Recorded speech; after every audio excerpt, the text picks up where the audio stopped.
նշեցիք, որ Սամվել Կարապետյանի հետ որևէ քննչակագործողություններ չեն իրականացվել, ըստ ձեզ ինչու է 53 քննիչներ, այդպես էլ նախաքննության ավարտ չեն հայտարարում, եւ երկրորդ հարցը վերաքննիչ բողոքներ ներկայացրել եք նաեւ դուք պաշտպանական խումբը, ինչ հիմք, ինչ պահանջ ունեք եւ արդյոք դրանք բարույթ ընդունվել են թե ոչ։ Շնորհակալություն, հարգելի գործընկերներ։ Այո, 53 քննիչներից բաղկացած քննչական խումբը վերջին ժամանակահատվածը վերցնենք, թեև մինչ այդ էլ որևէ գործողություն Սամվել Կարապետյանի մասնակցությամբ չեն կատարում։ Այսինքն հարց է չի առաջանում, քրեական վարույթ, որ հարուցում եք, մարդուն մեղադրանք, որ առաջադրում եք, պետք է գիտակցեք, չէ՞ որ անձը անմեղ է, քանի դեռ հակառակը օրինական ուժի մեջ մտած դատավճռով չեք ապացուցել։ Հետևաբար ինչ պետք է չէ լինի։ Քննչականը, որը ոչ թե մեղադրանքի կողմի մարմինն է, այլ ամբողջական օբյեկտիվ քննություն ապահովող մարմինն է, պետք է ինտենսիվ գործողություն անի։ Ակնհայտ է, որ այս դեպքում գործ ունենք պարզապես ձևական մեղադրանքի հետ, ամեն գնով կալանք պահելու հետ։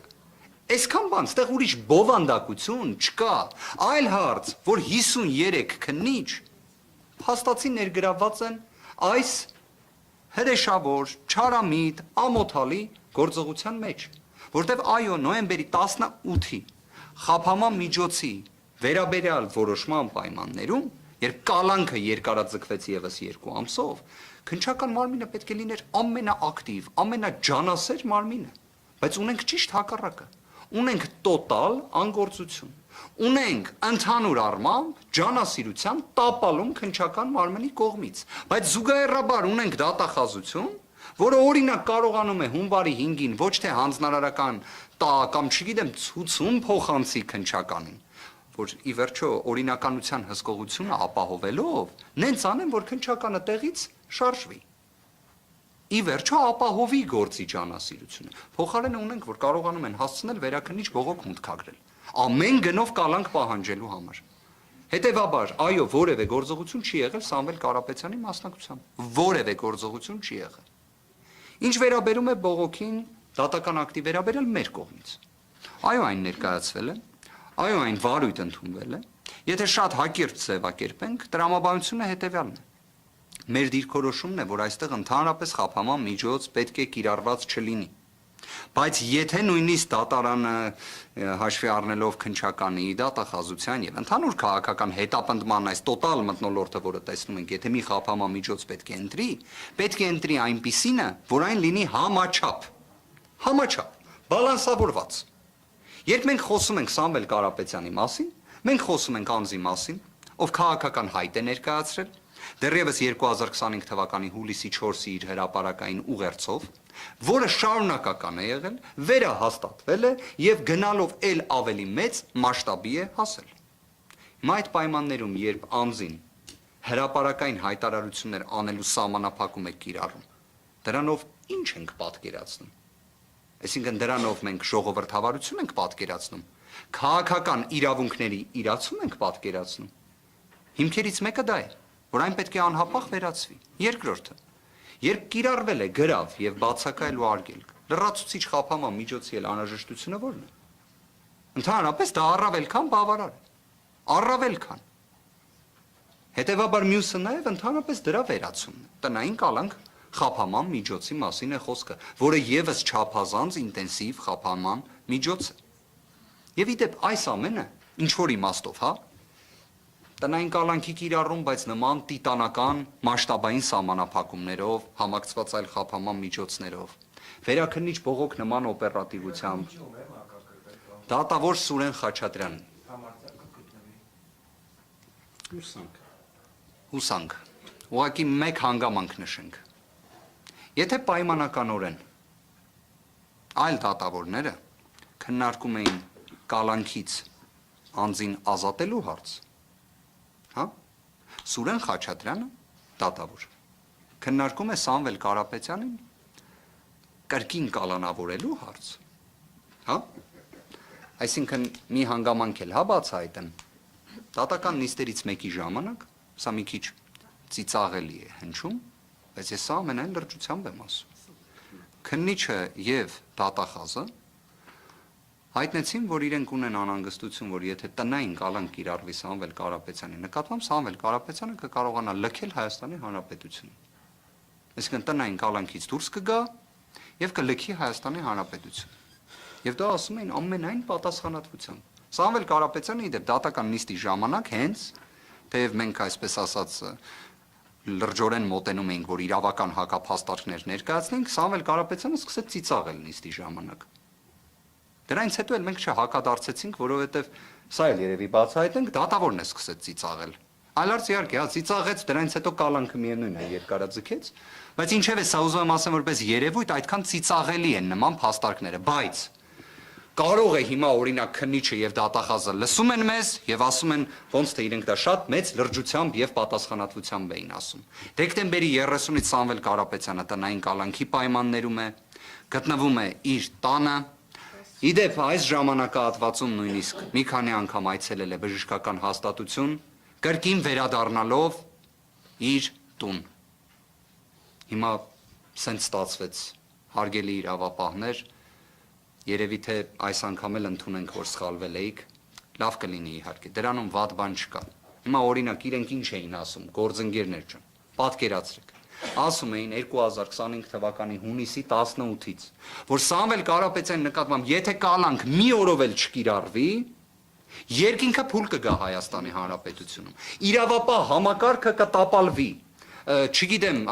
արևը դուրս չի գա, խաղաղություն չի լինի, չգիտեմ, էլ ինչ կարելի է մի տենց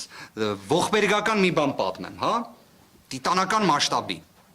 Հիմա նենց ստացվեց դեկտեմբերի 30-ից կալանավորված չէ Սամվել Կարապետյանը։ Ես օրինակ առավոտյան զարթնեցի, բացեցի պատուանը, որ տեսնեմ արդյոք երկինքը փուլ է եկել թե ոչ, փուլ չէր եկել։ Այսքանը գործընկերներ ջան։ Մի փոքր լրացում, այ ասեցիք ինչն է խնդիրը, որ ավարտ չեն հայտնում ուղարկեն դատարան։ Որ դա շատ ակնհայտ ու ակնառու է։ Ավարտ չեն հայտնում ուղարկեն դատարան, որպեսզի հրապարակայնորեն հասարակությունը չտեսնի, թե ինչ խայտառակ քրեական գործի հետ մենք գործ եւ առնչություն ունենք։ Միակ պատճառը դա է։ Ուրիշ պատճառ ու փաստար գոյություն չունի։ Ավարտ չեն հայտնում, որպեսզի հասարակությանը նախաքննական գաղտնիքի քողի մեջ պահեն, թե բարդ քրեական գործ ենք քննում։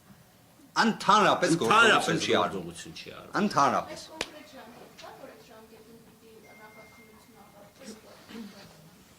Տեսեք, դրանցից մեկի վերաբերյալ նույնիսկ, օրինակ կոչի դրվագը, չէ՞։ Հայտնի կոչի դրվագը։ Այդտեղ կարելի է ասել,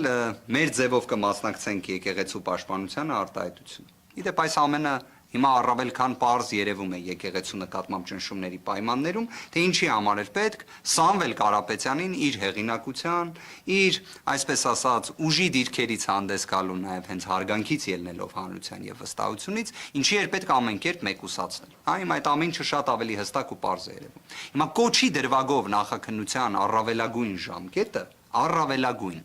դա հանդիսանում էր 4 ամիսը գումարած 1 ամիս հնարավոր փորձաքննության դեպքում։